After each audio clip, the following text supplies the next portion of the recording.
मोमिन जी नमस्ते। नमस्कार प्रधानमंत्री जी, प्रणाम। आपको प्रणाम। क्या है, अरे, मैंने सुना ब्रह्मपुत्रा में पानी बढ़ रहा है, क्या बात है? थोड़ा थोड़ा बढ़ रहा है। अभी बाढ़ आने वाला है, ये सीजन हाँ। है। मैं कल जब विदेश से आया तो तुरंत मैंने जानकारी पाई थी, तो मुझे पता चला कि ब्रह्मपुत्रा में पानी बढ़ रहा है। तो मैंने जो भी इंस्ट्रक्शन देना चाहिए देना शुरू कर दिया था। कल आते ही, विदेश से आते बहुत ही मैं फोन पे बैठ गया था। बहुत बहुत धन्यवाद प्राइम मिनिस्टर जी। अ, असम के सारे लोगों के ओर से आपको असम के नया साल और रंगाली बिहू के शुभेच्छा पहुंचाता हूँ। आपको भी बहुत बहुत, मैंने उस दिन तो शुभकामनाएं सबको दे दी थी। आज फिर से एक बार रूबरू में मुझे शुभकामनाएं देने का मौका मिला है। और प्रधानमंत्री पहले तो मैं खुद बिहू के समय आपके यहाँ आता था। जी, बिल्कुल बिल्कुल। और जब मैं चावल की इतनी वैरायटीज खिलाते थे लोग, मुझे मुझे बड़ा आनंद आता था। पीठा पीठा बहुत बढ़िया होते हैं असम के। प्राइम मिनिस्टर मोदी जी, आपसे मेरा सवाल है। जी। जो मोदी केयर को लेकर के काफी कम लोगों को ये जानकारी है। कैसे हम ये मोदी केयर के बारे में ज्यादा से ज्यादा लोगों को जानकारी दें और ज्यादा से ज्यादा लोगों को इसका लाभ हो, इसका मार्गदर्शन कीजिए। देखिए, मैं मानता हूँ हमारे एमएलए बहुत अच्छा काम कर सकते हैं। मुझे याद है, मैं जब गुजरात में था, मैं तो राजनीति में नहीं था, लेकिन हमारे यहाँ तीन चार लोग ऐसे थे जिनका नाम बहुत फेमस था। एक श्रीमान अशोक भट्ट थे, दूसरे एक हरिन पाठक थे।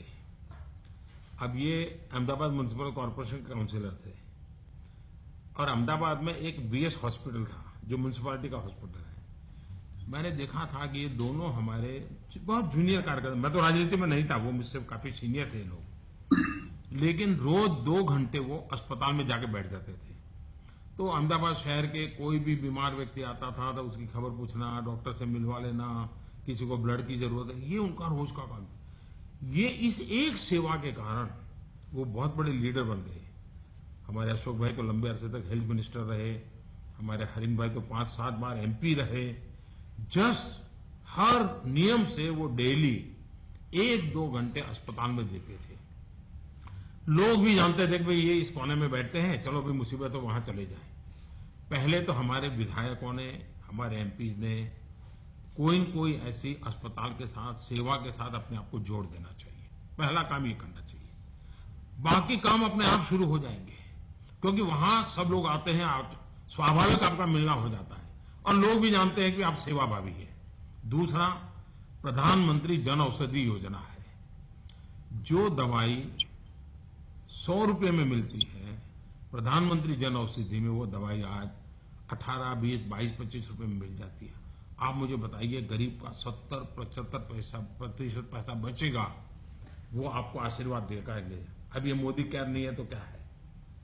हम देखें, हमारे यहाँ 3,000, आज देश में 3,000 जन औषधि केंद्र ऑलरेडी काम कर रहे हैं। उसको और भी बढ़ाने का अभियान चल रहा है। देखिए, मेरा तो मत है कि हम और जितना भी कर सके जरूर करें, लेकिन बच्चों की पढ़ाई, कोई नए बजट की जरूरत नहीं है। इतने ही बजट से अच्छी तरह बच्चों की पढ़ाई हम कर सकते हैं। थोड़ा हम एमएलए के नाते, एमपी के नाते टीचर से संपर्क रखें, स्कूल में जाने की आदत डालें, कभी बच्चों से बात करने की आदत डालें। दूसरा, नौजवान को कमाई, कौशल विकास, मुद्रा योजना, सेल्फ हेल्प ग्रुप्स, अपने पैरों पर एंटरप्रेन्योर बनने का उसके मन में इरादा, ये दूसरा का। और तीसरा, बुजुर्गों को दवाई, बच्चों को पढ़ाई, युवा को कमाई, बुजुर्गों को दवाई। ये दवाई का काम, इसमें हम जुड़ेंगे तो पूरे परिवार के आशीर्वाद मिलेंगे। हमारा मध्यम वर्ग का परिवार, वो बेचारा किसी पे हाथ तो फैला नहीं सकता है। अगर उसको हेल्थ में अगर ये मदद मिल जाती है तो उसकी जिंदगी बन जाती है। अब देखिए, हार्ट के लिए पहले जिसका 1 लाख रुपया लगता था, वो 20-25 हजार में हमने करवा दिया। नी ट्रांसप्लांट करना है, पहले जितना पैसा लगता था अब 20% में खर्चा हो रहा है। तो एक तो ये काम हुआ। दूसरा है वेलनेस सेंटर। हम चाहते हैं कि 8-10 गांवों के बीच में एक अच्छा वेलनेस सेंटर है, वो डेवलपमेंट हो, टेक्नोलॉजी के द्वारा उसका उपयोग हो। बड़े बड़े डॉक्टरों से उसको एडवाइस मिले। और अभी मैं छत्तीसगढ़ गया था, बिल्कुल माओवादियों का प्रभावित क्षेत्र में मैंने एक वेलनेस सेंटर का उद्घाटन किया। 2022 तक हम देश में ये 1.5 लाख से ज्यादा पंचायतों में ये वेलनेस सेंटर बनाने का बड़ा अभियान चलाने वाले हैं, जिसके कारण हर प्रकार की सेवाएं लोगों को गांव में मिले। तीसरा सबसे बड़ा महत्व का काम है, मोदी केयर का कहो या आयुष्मान भारत का कहो, वो है हमारे 10 करोड़ परिवार, यानी करीब करीब 50 करोड़ लोग, उनको इंश्योरेंस का एक कवर मिलेगा।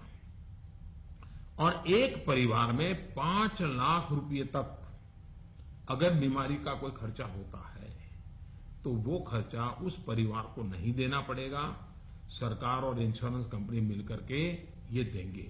अब ये नामों को आइडेंटिफाई करने का काम शुरू हुआ है। अभी जो 14 अप्रैल से 5 मई अपना काम चल रहा है, सूची बनाने का, गलत नाम ना आ जाए। देखिए, कभी कभी लोग राजनीति में मुंह में आकर के गलत नाम डलवा देते हैं, उससे गरीब को अन्याय होता है, अहित होता है। जो सच्चा गरीब है, जो सच्चा नीडी है, ये हम राजनेताओं का काम है, हम उसकी मदद करें।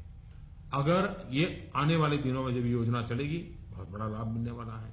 एक प्रकार से हमारा निम्न मध्यम वर्ग है, मध्यम वर्ग है, गरीब है, उसके सर पर बहुत बड़ा बोझ कम होने वाला है, तो हम उसके लिए।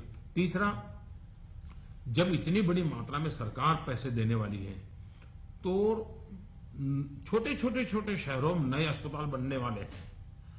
भारत में आने वाले 5 साल में 800,000 नए अच्छे अस्पताल बनने की संभावना मैं देखता हूं। प्राइवेट पार्टियां आएगी, खर्च करेगी। राज्य सरकारें जमीन अस्पताल के लिए देने की अच्छी नीतियां बना दे, प्रोत्साहित करें। आप देखिए, देखते ही देखते भारत में आरोग्य का क्षेत्र बहुत ताकतवर बन जाएगा।